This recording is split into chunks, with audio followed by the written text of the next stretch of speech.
High বন্ধুরা, আজকে আমি বানাবো দই ফুচকা। দই ফুচকার জন্য কড়াটা বসিয়ে দিয়েছি, কড়াতে তেল দিয়ে দেবো।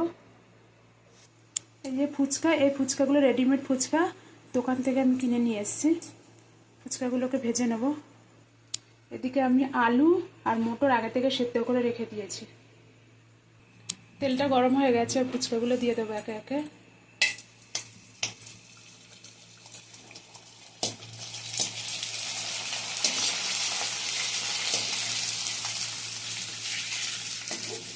ফুচকাগুলো আমার ভাজা হয়ে গেছে। এখানে একটু আমি চিনির সিরাম বানিয়ে নেব। তার জন্য চিনি আর জল বসিয়ে দিয়েছি, আর এর মধ্যে একটু হালকা পরিমাণে ফুড কালার মেশাবো। আলু আর মটরটাকে ভালো করে হাতের সাহায্যে মেখে নেব। এর মধ্যে একটু কুচিয়ে পেঁয়াজ দিয়ে কাঁচা লঙ্কা দিয়েছি, লবণ দিয়ে দিচ্ছি স্বাদ অনুযায়ী। এই যে একটা ভাজা মশলা, আমি এটা ঘরেই বানিয়েছি, এই মশলা একটু দিয়ে দেবো হালকা পরিমাণে। এর মধ্যে আমি জিরে, পাঁচফোড়ন, তেজপাতা আর শুকনো লঙ্কা হালকা কড়ার মধ্যে ভেজে নিয়ে মিক্স করে নিয়েছি। এটাকে হাতের সাহায্যে ভালো করে মেখে নেব।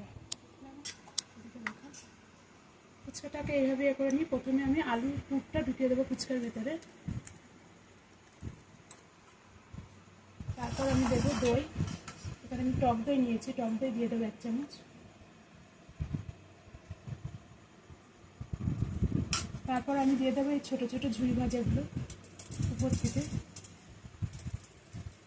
তারপর আমি যে চিনির সিরামটা বানিয়ে রেখেছি সেটা দিয়ে দেবো 1 চামচ।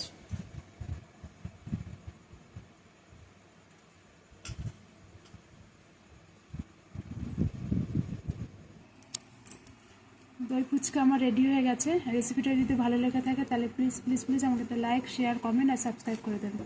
Thank you.